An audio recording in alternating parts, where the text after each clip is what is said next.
जगह पे घटना हुई है वहां पे तुरंत में पुलिस फोर्स इस प्रकार से सुरक्षा व्यवस्था आप वहां पे कायम करिए ताकि लोगों में जो दहशत का भाव है, आसपास के कई स्कूल में जो शिक्षक कर्मी हैं वो भयभीत हैं। यूपी की महिला शिक्षिका शिवानी वर्मा की हत्या के बाद पूरा बिहार शर्मसार है और आखिरकार उसी जगह पे हैं जिस गांव में मर्डर हुआ, जो खबदा करहैली गांव है, जिस स्कूल में पढ़ाने आती थी शिवानी। और घटना के बाद पूरा डर का माहौल है। कहीं न कहीं पूरे गांव के जो बच्चे हैं स्कूल में जाने से जो है डर रहे हैं और उस गांव में ही हैं जिस गांव में घटना हुई और घटना के बाद ग्राउंड रिपोर्ट कर रहे हैं कि आखिर घटना के पीछे क्या इनसाइड स्टोरी है। और हमारे साथ मनीष यादव जी हैं जो भी वर्तमान में जो है आरजेडी से उन्होंने चुनाव लड़ा एमएलए का, और उन्होंने अच्छा खासा जो है 1 लाख वोटर की संख्या से उन्होंने जो है फाइट किया है। अब इनसे ही जानेंगे कि सर को पता होगा कि आखिर घटना जो हुई है आखिर कैसे क्या हुई है, यहाँ पर में हम जानकारी लेना चाहेंगे। और आखिर ये क्षेत्र में पुलिस का डर क्यों नहीं दिख रहा है, बड़ा सवाल है। सबसे पहले स्वागत है मनीष जी। बहुत बहुत धन्यवाद आपका भी हमारे गांव में। सर सवाल यही है मनीष जी कि पुलिस का डर आपके क्षेत्र में नहीं दिख रहा है क्या?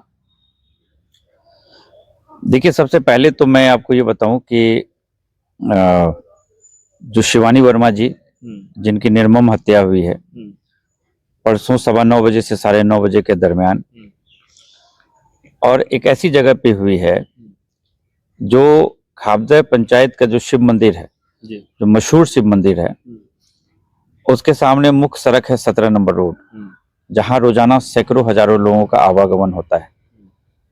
अब आप देख लीजिए कि अपराधियों के हौसले कितने बुलंद हैं। नरपतगंज समेत पूरे बिहार में कानून व्यवस्था कितनी जर्जर है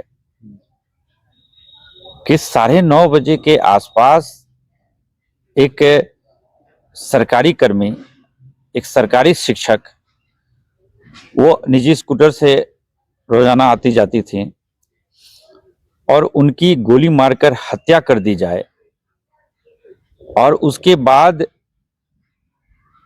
पिछले 30-35 घंटे तक कोई गिरफ्तारी नहीं हुई थी।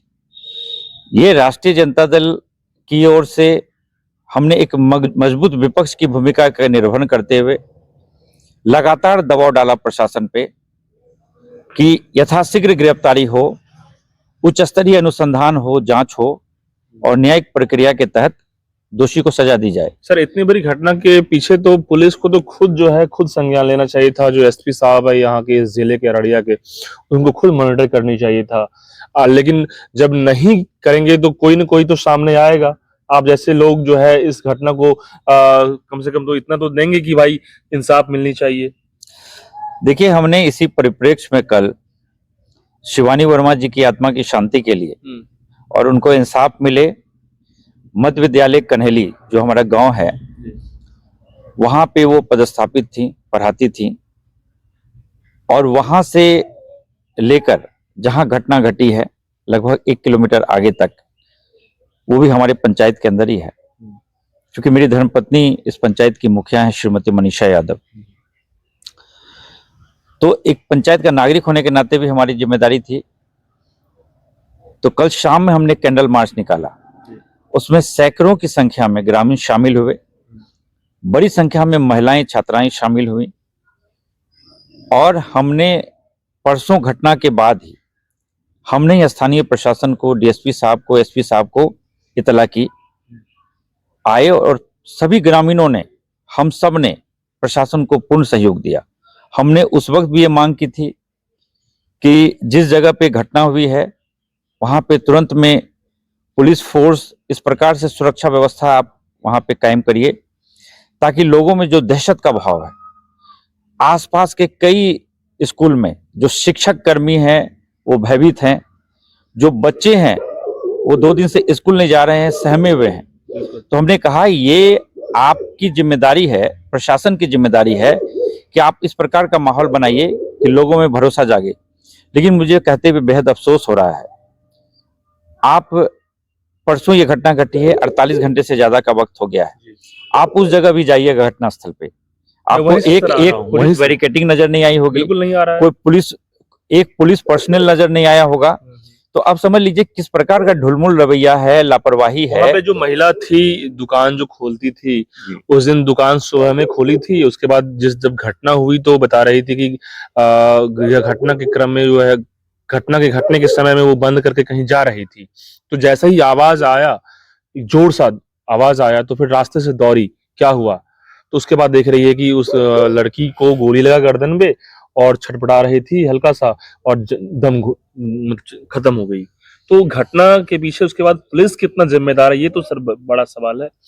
देखिए, इसलिए नहीं कि मैं सिर्फ, ये घटना तो जघन्य घटना है ही, हमारे पंचायत में है, तो विशेष हमारी जिम्मेदारी है कि तुरंत में अपराधी गिरफ्तार हों।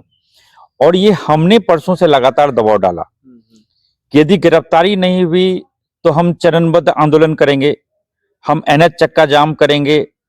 और हमने कहा कि हम गांधी जी की विचारधारा में यकीन रखने वाले लोग हैं, तो हम सत्याग्रह आंदोलन करेंगे। और हमने आज सुबह तक का अल्टीमेटम दिया हुआ था कि आज सुबह 9:30 बजे 48 घंटे होते हैं। एसपी साहब से भी आपकी बातचीत हुई? हाँ, बात हुई। तो हमने कहा था कि आज यदि सुबह 48 घंटे तक यदि कोई गिरफ्तारी नहीं होती है तो फिर हम सैकड़ों हजारों ग्रामीणों के साथ उसी घटना स्थल पे अनिश्चितकालीन भूख हड़ताल पे बैठेंगे। और मैं स्वयं बगैर अन्न जल ग्रहण किए हुए जब तक गिरफ्तारी नहीं होती तब तक मैं आमरण अनशन पे बैठता।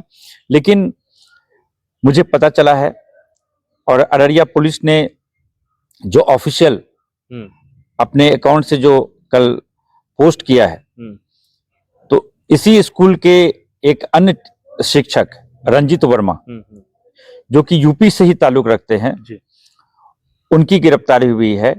उनकी गिरफ्तारी, जो महिला शिक्षिका शिवानी वर्मा जिनकी हत्या हुई है, उनकी बड़ी बहन ने जो स्टेटमेंट दिया है उसके आधार पर उनकी गिरफ्तारी हुई। और मुझे ये खबर आ रही है कि कल रात में भी अन्य गिरफ्तारी हुई है। तो आज सुबह जब हमारी अररिया एसपी से बात हुई, अररिया एसपी ने कहा कि गिरफ्तारी लगातार हो रही है, और उन्होंने आश्वासन दिया है कि जल्द से जल्द इस पूरे मामले का खुलासा होगा। तो इसीलिए मुझे लगा कि जब गिरफ्तारी हुई है और उन्होंने आश्वासन दिया है तो हम और थोड़ा रुकते हैं। इसलिए हमने अभी जो आमरण अनशन हम बैठने वाले थे, तो हमें लगा ये मुफीद नहीं है, औचित्य नहीं है। उनके बहन के बयान से सर ये स्पष्ट लगा कि आखिर इस घटना के पीछे स्टोरी यही है कि पहले भी वो शादी करना चाह रहा था। रंजीत वर्मा नाम का जो यूपी का ही शिक्षक था, वो इनकार कर दी। वो चाह रहे थे कि बीपीएससी की तैयारी करेंगे और भी मुझे यूपीएससी की तैयारी करनी है, वो उन्होंने इंटरेस्ट नहीं लिया। तो उसके बिहाफ पे दुश्मनी हुई, और उसके बाद जो है आपस में तकरार हुआ, कुछ बातें भी हुए, तो फिर मैनेज किया गया हेडमास्टर के द्वारा। ये तमाम चीजें तमाम खबरों में अभी तक आई है। तो क्या लग रहा है कि इसके पीछे यदि स्कूल का मैनेजमेंट या पुलिस यदि अलर्ट होता तो ये घटना ना होती? देखिए, मैं एक जिम्मेदार नागरिक होने के नाते यही कह सकता हूं कि ये अनुसंधान का विषय है। इस पे किसी भी प्रकार की प्रतिक्रिया देना, टिप्पणी करना उनके उचित बयान नहीं से है। सर, उनकी बहन की बयान से देखिए, ये सिर्फ मैं कह सकता हूं कि निर्दोष फंसे नहीं और दोषी बचे नहीं।